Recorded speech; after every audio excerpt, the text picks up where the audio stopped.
This is Naima Han from Express Communication Services Limited, also known as ExComS as a global IT and network service provider. Today I have with me Dr. Muhammad Ali Imran and Muhammad Qasim from ExComS Operation.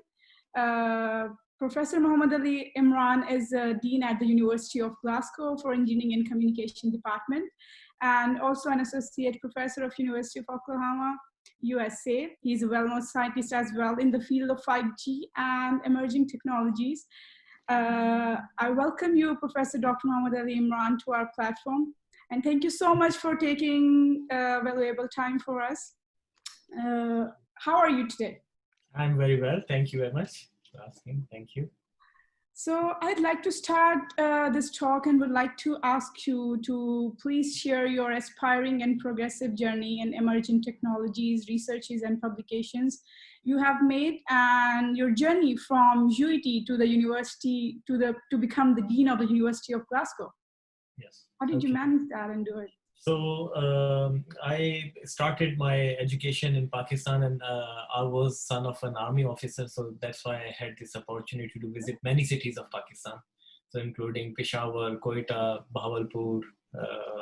Most of my education started in cities like Taxila, Sialkot, Rawalpindi. So that gave me a very good experience of making good friends and collaborators. I think that went a long way in my professional journey as well. So starting from UET Lahore as an engineering university, I was a very collaborative person and group worker. So even in learning, I think my key ability or skill, which made me a good learner, was trying to teach others as well and have discussions with others. Yeah. So at that time, I realized that I think what I want from my career is a lifelong career which involves learning and teaching. So that's why I plan to become a university professor or a lecturer. So that set my aim. I came to UK on a scholarship from Imperial College and some funding from the government of Pakistan as well, and started my master's in Imperial College London. That led to a PhD, and that actually led to me realizing my dreams in terms of joining an academic position in University of Surrey. So for a decade I was there. And Surrey is very good in terms of its industrial collaborations. So there I started doing research or innovation which is relevant to the industry. So not just blue sky research. So that actually got me involved in these emerging technologies research, or the forefront of wireless communication. So I was involved in 3G, then 4G, and now 5G research as a researcher. Last 3 years, then I made another move when an opportunity arose in the University of Glasgow as a vice dean for their transnational education program with China. And then I was promoted as a dean. So just to clarify, so this dean position is mostly focused on our transnational education activity, which is one of the largest transnational education program between China and United Kingdom. And of course, as a researcher, I am still continuing to focus on Internet of Things and 5G as a future generation of wireless communication. Yeah, I was seeing on your portfolio on University of Glasgow website, a lot of publications, researches.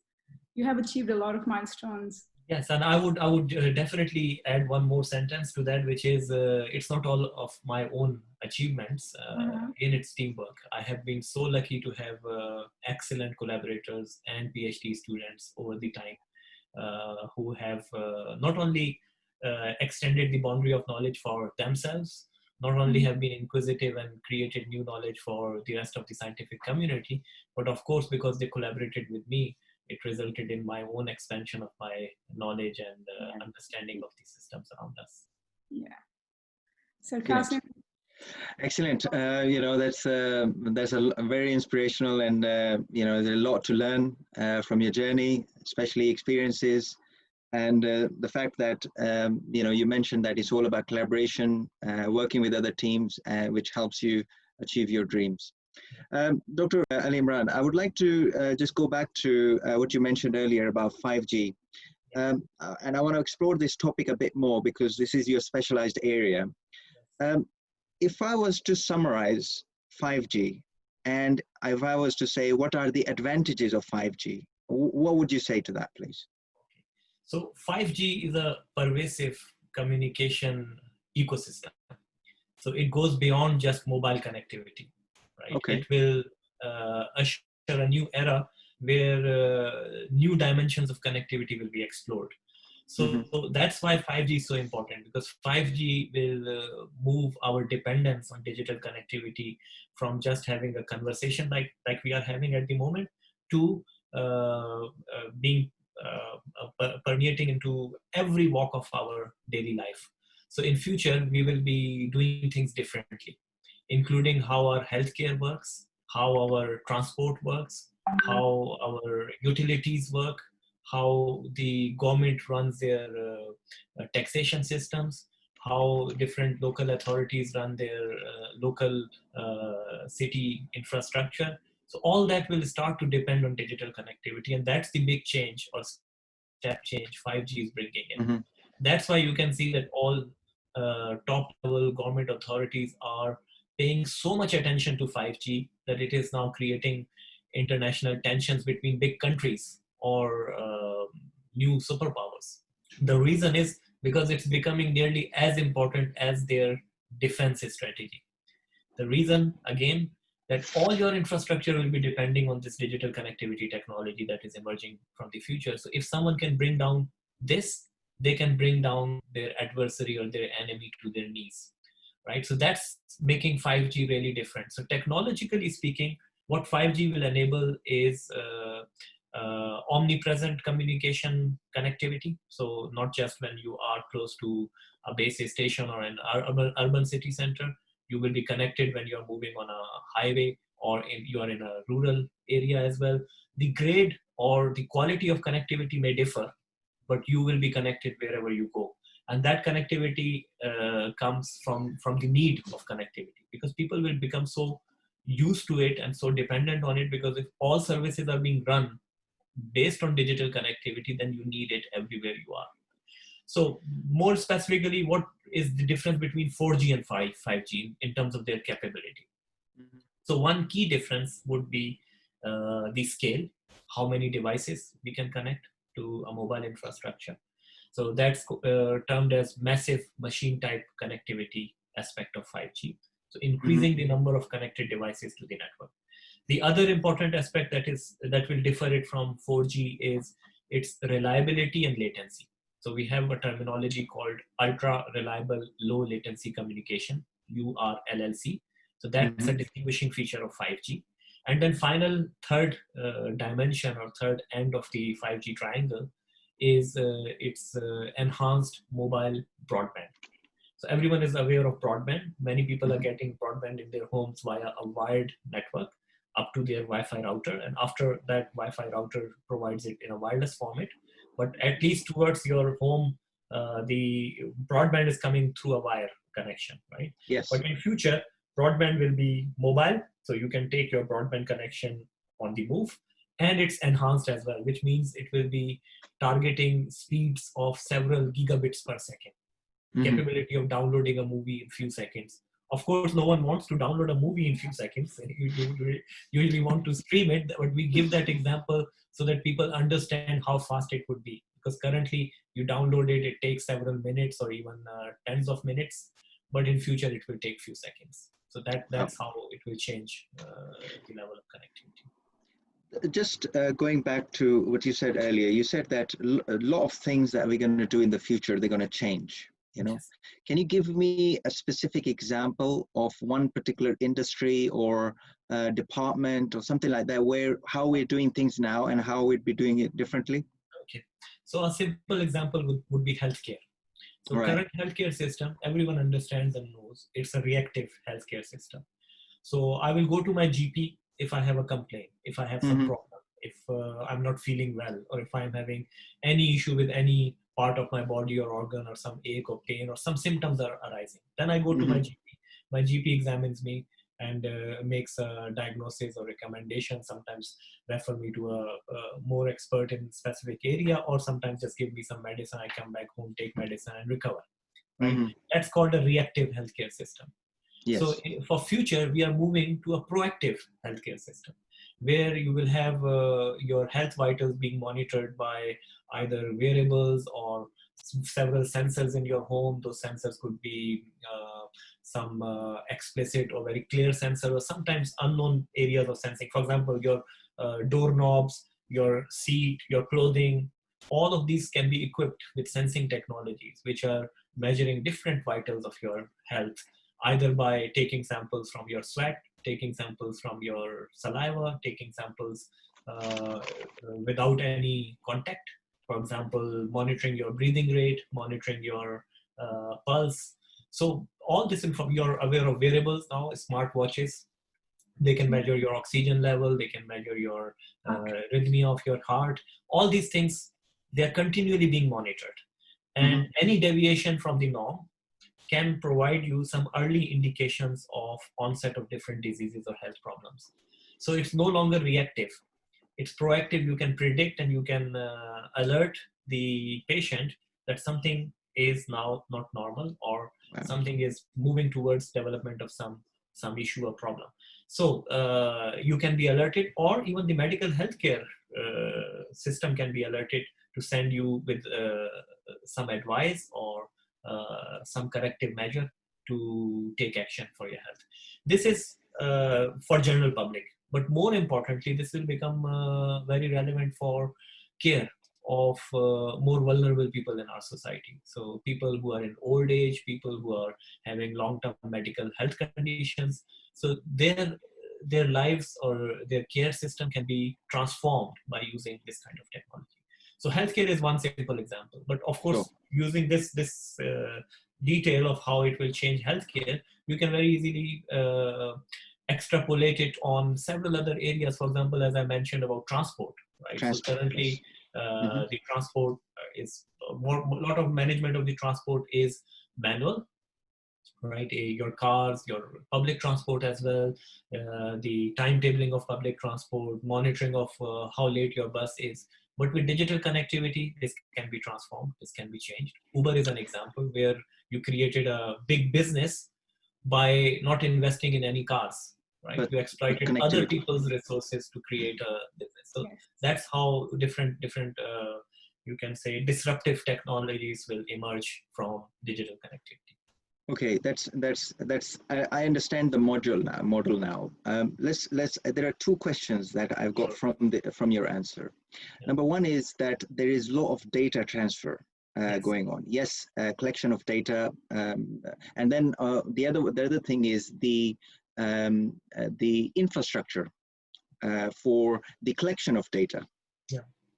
Now, the technology 5G, as we hear about, is coming in. You know, we will have the systems in place, but in order to get to the service or the idea of this health service that you provided, how do you think we're going to get to it, and how far do you think we are from it? Because I'm specifically interested in the infrastructure, and obviously that comes with the management of the infrastructure, and then at the same time the data that needs to be transferred, and who is paying for all that. Okay, so the infrastructure itself is the main enabler, right? So without infrastructure, you won't be able to have that kind of pervasive digital connectivity all around us. Yes. So infrastructure is an enabler, and the infrastructure also defines some key performance indicators that need to be achieved to enable a service, right? So how much should be the maximum latency that the network or underlying infrastructure has to guarantee in order to provide a specific service. So coming back to the example of healthcare, digital healthcare, right? The example I gave about collection of your health vitals and processing that and then providing you some information can happen at a very slow time scale as well. When I say slow, it means seconds, right? Milliseconds or seconds. I see. But few other healthcare related applications like remote diagnosis or telemedicine or remote, the extreme case would be a remote surgery. They cannot work unless you have a very, very strict guarantee of reducing your latency to several milliseconds or tens of milliseconds at most. Yes. Right? So if there is a latency of seconds, you cannot do these kind of application. So infrastructure is important. And infrastructure is not just the presence of infrastructure is important, right configuration and tuning of that infrastructure to ensure specific key performance indicators are achieved. This is a necessary condition. But then on top of that, as you rightly pointed out, there are several other enabling systems. So that system is a collection of the data, how that data will be stored, who will own that data. For example, if you bring in the National Health Service like NHS in UK into the picture, how would the NHS current existing infrastructure and system will become integrated with the new emerging paradigms of this digital connected healthcare system? That's a big challenge, and that's not easy to change because there are so many different stakeholders involved in it. Now, the other big barrier that emerges, and we have to bust that barrier in order to enable that future vision of new healthcare mechanism, is how do we bring in trust of the people about sharing their data? This is their health data. This is critical data. Yeah. It can affect me in terms of getting any insurance policy if it gets into wrong hands, right? So this is also critical for me if I'm wearing a wirelessly controlled medicine dispenser on my body, which can, for example, inject insulin based on some data provisioning. I would be concerned if I have this fear that someone else unwantedly can control it, right? So this is important that we have trust from the end user that this system is private, secure, trustworthy, privacy preserving. So all these things are necessary. So how do we create that kind of trust? That requires engineering from the point of view of data management. So one simple solution, layman level solution, is we ensure that the data generated by an end user stays as a property of that end user, and that end user has the full control, and the processing of getting useful information out of that data happens locally within the system, within the secure bubble of that specific person, and only filtered information or relevant information which requires some action can be shared on a secure, reliable, private channel out of the security bubble of that person. So there are technologies which can ensure this kind of trust level, this kind of hierarchical mechanism of trust. Blockchain is a very important enabling technology which ensures that things are using a distributed ledger technology. You can ensure that the trust is maintained and you have reliability in terms of your interaction with others. So finally, data itself is very precious. So data is new oil, right? So a lot of that collection of that data can enable a better understanding of how things work in the world. So people are willing to pay for that mass scale data, big data that we call it, right? So companies are willing to pay for that. So that's why companies are willing to invest in that infrastructure as well that enables them to collect that data. Just one thing to add to it. What about the the data that is being transferred from one device or one user to a system or something? Have we explored the idea of who is paying for that data transfer? For example, my car, right, is going to be connected to some network. So does that mean I have to pay, a monthly connectivity fee or like a road tax for my car? Would that be something like this? Yeah, so I gave the analogy, so we can go back to that analogy as well, right? So when we are selling the oil, right, the price of the oil includes the transportation cost as well. So big countries, they invest in putting in the infrastructure of big pipes and pipelines to transfer oil from point A to point B. There are big transfer networks. You may have heard about this Iran, Pakistan, India gas pipeline project, which took so long and is still not complete. So a lot of politics go behind it. And but why are countries investing billions into that infrastructure? Because that infrastructure will be supporting a key lifeline to their economies, which currently is oil, right? So similarly, data is going to become a key lifeline to the running of any country or any society.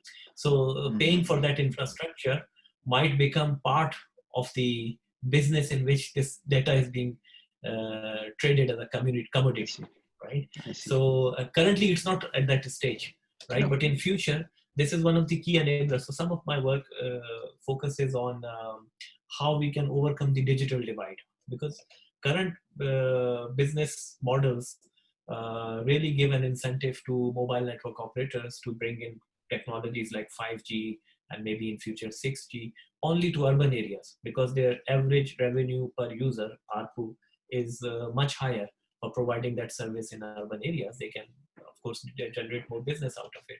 So how about people living in Scotland's Highlands and Islands, where there are certain islands where only 2 or 3 families live? So is it Yes. worth it to provide a backhaul network and put in one single base station just to cover those 50 odd people? If you would ask a mobile network operator, they would say no at this stage, right? But if you somehow turn this business model upside down by bringing in the value of the data that will be generated. So this is a specialized user case. This is a specialized user group as well. So data accumulated from them would be of different value and importance. Maybe Insight that into might change something what else. Yes. interesting. It'll give you a different insight. So actually, the data that is going to be generated, or data that's going to be collected through the 5G system, it's more valuable, Yes. than ever Than before. the network itself, probably. Yes. And the other important bit is that does not mean that we should not be careful about people's privacy and their importance of their data. I'm a big proponent of ensuring that the system is designed in such a way that private data is kept private, and more importantly, the consent is important. So people should be sharing the data that they are really comfortable and willing to share. So there shouldn't be any unwanted practices from these operators to collect people's data without their consent. So that's important, and there should be research, and we are involved in some projects and research where we try to ensure that people's privacy is at the forefront of these kind of data networks.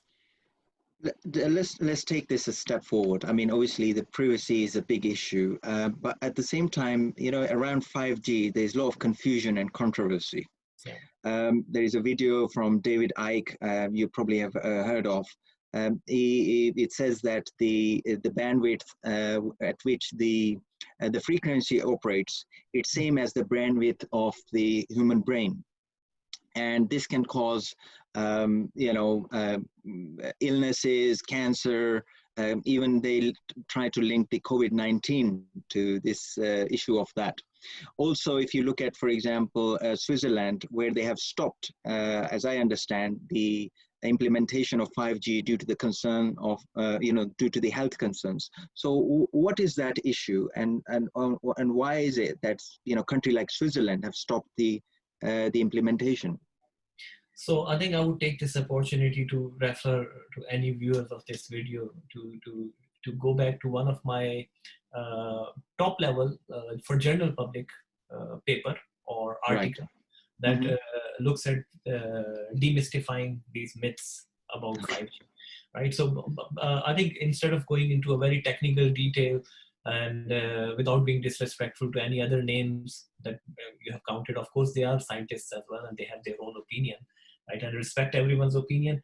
But I think I am working in this area for a long time. I have no vested interest. I don't get kickbacks or financial benefits from big mobile network operators or equipment manufacturers. Even my research is mostly funded from Engineering and Physical Sciences Research Council, not by people who make money out of 5G. So I don't have any vested interest in saying that 5G is good and everything else is bad. But I would say that just like there is a basic principle of justice, which is anyone is innocent until proven guilty, same applies to 5G as well. If there is any evidence that 5G waves or 5G frequencies or 5G as a technology is harmful, where is the evidence? Right? Has anyone done any long-term experiment and has anybody shown that it is harmful? I would say it's not harmful until you prove that it is harmful. And I have some justified reasons for saying that. One simple reason is, so far, people have started providing evidence showing that a tree is no longer good because there was a 5G mast next to it.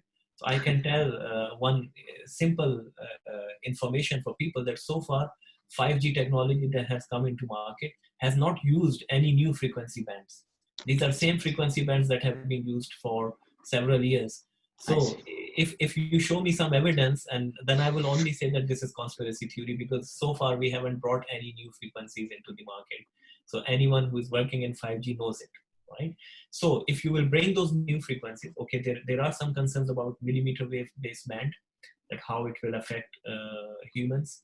But again, people who know about that level of frequency and their specific absorption and how deep they go into your tissue, I think they will be safer than these current frequencies, not worse. I see. Right. So that's why people have to look at microwave, right? So for example, microwave, people say, oh yeah, we put something in a microwave oven and it gets roasted, right? So how, but microwave is used even before 5G started coming into Yes.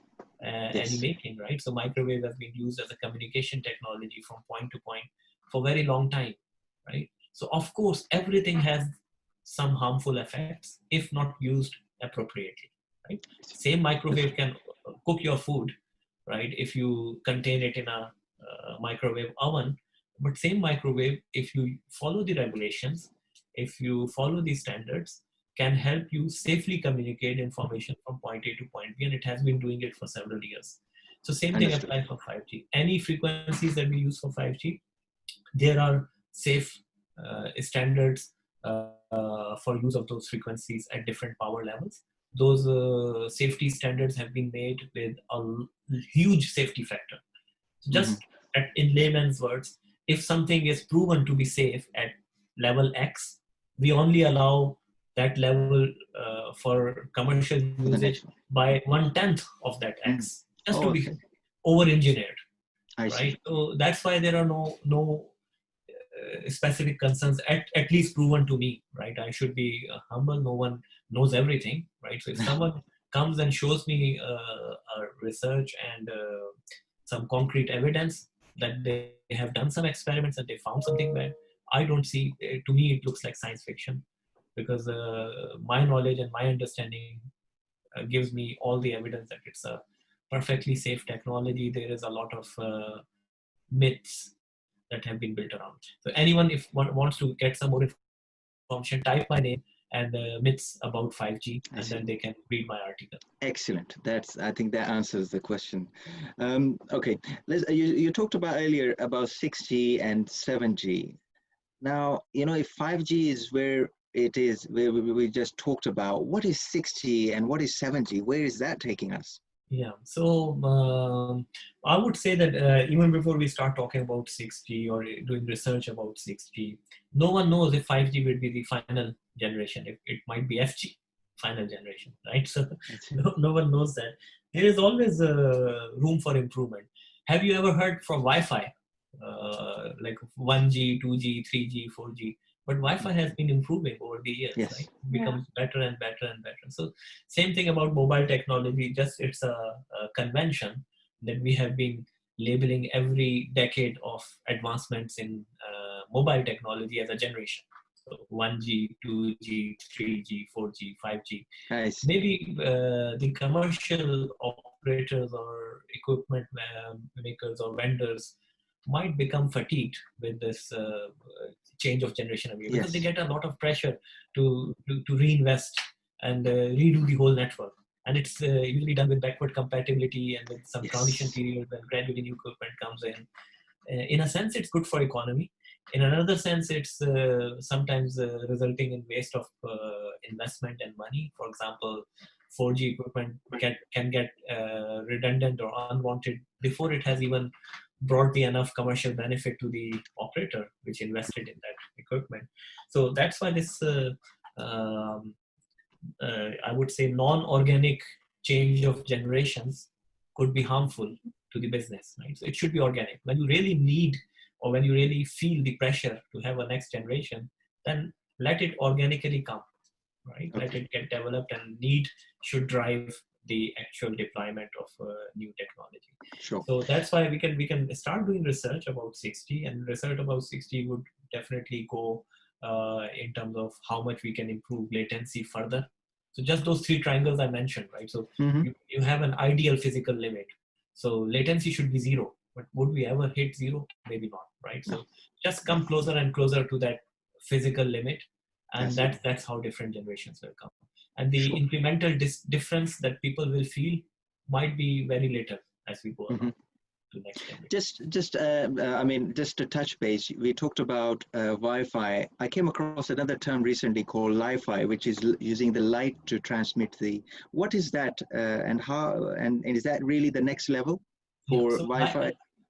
light itself is electromagnetic radiation, right? So just like we use other unseen waves to communicate, to transfer our signals, light is a very high frequency electromagnetic radiation, which is visible to our eye, right? So you can use light. To be honest, light is the oldest electromagnetic radiation that we have ever used for communication. How? For example, in olden times, communicating between two far off villages would have been done by lighting up Yes. uh, different towers Mm-hmm. over the night, right? So if you light Yes. it up, there is a signal that enemy is coming or something is wrong going to the Sure. other villages as well, right? So Mm-hmm. that's how we communicated. Shining a torch can give you different messages, right? Sure. So just take it one step further, switch on and off a torch, and you can send a 1-0 digital sequence from any point to any other point, right? Mm-hmm. Same principle applies with Li-Fi. So Li-Fi is just doing it more cleverly with more engineered systems where you can have a very high data rate. You're just using that electromagnetic radiation to do typical type of modulations that we do with other EM radiations. It will be too technical to say, but BPSK, QPSK, those people who know about digital communication, same type of techniques can be done over a light signal. There is a small difference there because light can only go in one direction, so on and off, right? Mm-hmm. You do not have a bidirectional type of signal that you can do with other electromagnetic transmissions. But Yes. that's how Li-Fi will develop. But we are already using light as a communication mechanism. For example, optical fibers, Yes. right? Mm-hmm. And we are using it in free space optics as well. So Mm-hmm. there are one transmitter, one receiver, and through free space optical link, you're transmitting information. Li-Fi is bringing that technology inside your home to provide you Wi-Fi type of service. Yes. So that's the beauty of Li-Fi. So, Exciting stuff. Exciting. And you must be very, proud to work on these, spearheading some of these technologies, because under yourself, you manage a lot of the research and development project, a lot of fundings from the government and international organizations. So I think it's really good to be in this technology at the moment. Just another thing I wanted to ask you was, right now, who is really, in terms of the global powers, who is heading the, or who's winning the race in terms of the 5G, and where UK stands in that development? yeah. So I think I would say China has done a lot of advancements, and if you want to identify one single company which has grown exponentially and grown uh, as a biggest telecom infrastructure covering all ranges of telecommunication, so core network, switching centers, data centers, then coming to optical fiber links, then optical technologies, then radio access, then even mobile handsets. So Mm-hmm. covering all these ranges, if there is one single company to name, I can ask you the question. I'm sure you will also answer the question. So I Yes. don't have to name the company, Mm-hmm. right? It's so obvious. Yes. So if people don't know it, it's Huawei, right? So Huawei is leading all those aspects, right? But that I think that we should take that as a positive competition. And as a scientist or researcher working in Europe, I would say our companies, our local companies like Cisco, Nokia, they're not too far away. The reason for them not coming neck to neck with Huawei is that they have focused on a specific area. Some of them on radio access, Cisco, for example, on core network, Mm-hmm. Nokia, Ericsson, more on radio access and data centers and those kind of areas. So that's why they are specialized in their own areas. And this goes back to my original comment or my original statement about what is 5G and why it is so important. because 5G will be an underlying enabler of the whole society in future. Yeah. That's why people are becoming so concerned, and that's why there is so much international tension or trouble on who should be the lead. So my solution, or my naive solution on this one, is collaboration. So if you make sure that there is no single point of failure, so everything is not done by one single company, then we are creating a safe digital future for all nations, right? So everyone should have their due share.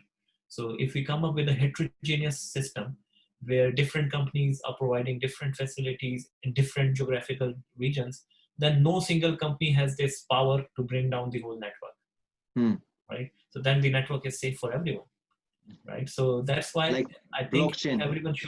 everyone should give each other this opportunity that the best technology should win. Let's separate politics from technology, and then everyone should have a positive competition spirit, collaborate with each other to create a future digital infrastructure that's not subject to one single point of failure. Excellent. I think in terms of the technical stuff, that's everything that I wanted to ask. Naima, do you have anything? You have a few questions for I have Professor. one. It's related to 5G as well. I keep hearing that 5G will require million of cells, small cells. Why is that than the 4G one? Can you please? Okay, so as we move to higher frequencies, millimeter wave band, as I said, right? So the higher frequencies have a smaller range. So when wireless signal travels over a distance, right, it becomes weaker and weaker, like any other signal, like your sound. When you speak, as it travels longer and longer distance, the amplitude of the sound becomes weaker and weaker, right? So just like that electromagnetic radiation, when we transmit it from one tower or antenna, as it travels a distance, its power decays, right? And that decay of the power is faster for higher frequencies. So if you have a very high frequency, it will travel shorter distance. If you have a low frequency, it will travel a longer distance, right? So as we are moving towards millimeter wave, why we are moving towards millimeter wave? Because the spectrum is already overfarmed or overcrowded in lower frequency. We are using it for too many different things, right? And we cannot use same wave for doing multiple things because of the interference, and we need different frequencies for different objectives. So that's why we are farming new bandwidths in higher band, and those bands, they travel shorter distance. That's why you need more antennas to provide 100% coverage on any geographical region. So we call it densification of the network. So you have higher density of base stations. So of course this has advantages and disadvantages. One key barrier on deployment of 5G for mobile network operators is they have to deploy so many cells. But there is a solution as well. Again, collaboration. So if they all try to pool their resources, they can provide the service with less investment. So densification also provides a new opportunity for mobile network operators to come together and share at least their sites, if not their antennas. So they can take the same tower or same pole and same site to deploy individual antennas for different mobile network operators. Okay, moving on to another phase. So how the youth would get benefit from you via the ExComS communication services in terms of research? If someone wants to get training or research like from you, but via our platform, how can they reach to you? Yeah, so I'm an academic, right? So my knowledge and expertise are available to be shared with as many people as possible, right? So that's my intention, as well as my expectation from me as an academic, to disseminate information and knowledge to everyone. So if for example any youths want any training or different services, we are very happy to even run specialized programs for them. Recently our group ran science and technology and medicine related high school students. For them we ran a program, STEM Academy UK. So because of COVID-19, previously we had planned that it will be run on site in University of Glasgow, but then we converted it into an online program. That's We also run specific conferences. So Mhm. you could come and partner with us on those conferences. Some of them we run without any registration fee or any other costs as well, especially during COVID-19, because there is no catering or even a space or accommodation or venue charges associated with it. We have to run it Yes. online via Zoom. So in many cases, we have looked at making registration of those events free, especially for developing countries, registrants coming from those areas. yeah, like We Pakistan, India, Bangladesh. Pakistan, India, Bangladesh, all of them. So if someone can justify they cannot afford it, we try our best to be inclusive. So is there a website or some platform where they can go and like Yes, indeed. So there is a communication, sensing, and imaging research group that I lead. There is a website for that. My own website sometimes have information about these events, or people can also approach me. You can also approach me via email, and people can approach you. okay, so is it only for the high school? No, we those other events that I mentioned. These are conferences for academics and industrial practitioners to attend, and those are also in many cases registration fees are waived. So there are So no STEM any. Academy was only for high school students to engage them and to tell them how exciting the new technology is, because we do have a problem in United Kingdom where many people shy away from these very interesting but challenging fields, and they try to adopt something that seems simpler to them.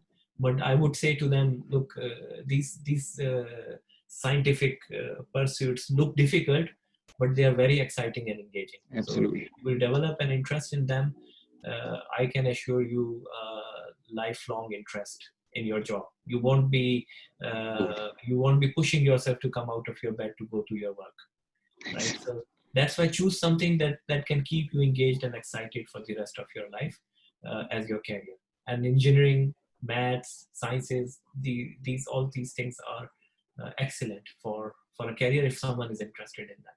So STEM Academy's objective was this, that we try to make some of those high school kids excited about technology and come in these fields, because we are facing a problem where more and more people are shying away from these areas. But other events that I mentioned, I would say a more recent one is the UK China Emerging Technologies Conference that we are holding in Glasgow. Of course, on Zoom this year because of COVID-19. So I wouldn't even say in Glasgow. So we are just hosting it. Anywhere in the world they can So join. yeah, so people are welcome to join or have presence. Attendance is definitely, especially if there is a good case, they don't want to pay or cannot pay the registration fee. That's okay. So just as a confirmation for our viewers, there won't be any academic requirements as you see for other trainings. They require some like academic background or something. Anyone can come, right? For a conference, anyone can attend, right? If they have an interest and they Okay. can benefit from it. Okay. So, That's but I forewarn them that some of the discussions are usually very technical.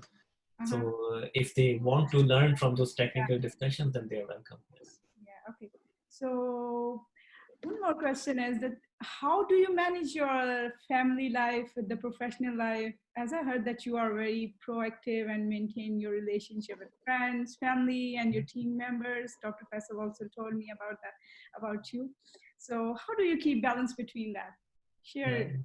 I would just say that I try my best, but of course the right answer will come from the affected parties. That's the best So, answer. but I just try to, because your work and your life always require some balance, and the best thing to do is start doing things which really have positive impact on the other side. So if your family is giving you support and pleasure, and that will positively affect your work. And if your work is making you happy and you're doing something that is Yeah. your lifelong ambition, and then that is actually having a positive impact on your family as well, because you're getting the happiness and positive kick from your Yes. work as well. Yes. So the advice for the youngsters is, when they're choosing their career, do something that really excites you. Yeah. Don't follow others' advice, even mine. Right? Yeah, If engineering is not good for you, don't follow engineering. If it really excites you, then pursue a career in engineering. And what do you Excellent. like to do when you get like free time? What are your hobbies? What do you like to Yeah. do? So my hobbies are, in the limited free time I have, is interacting with people, to be honest, and reading. These are the only two things I get the time to do. And sometimes more and more this reading is going away from the traditional books. So sometimes it's audio books, or sometimes even And now reading podcasts on are laptop. So, I get it. Excellent. Dr. Ali Imran, thank you very much for your time. Such an inspiration. Thank you very much for clarifying all the misconception and helping us understand the development and where we are moving in terms of 5G technologies. It's good to hear that UK is part of this development, and so much work is being done. Very inspirational for youth. Like Professor Ali Imran said, that you're welcome to contact him for support. If there is any financial issues, you talk, and then they can arrange that. There are conferences that you could attend. So please do take interest in these technologies, because we may look at them and use them like as a normal thing, but when you go into the details, that's where you find the real interest and the excitement, like, wow, this is amazing. So before we wrap up, Dr. Ali Imran, I would just like to ask if there is any specific quote or anything, a message that you would like to share with the youth and the audience, so that they can it helps them with their journeys as well, like yourself.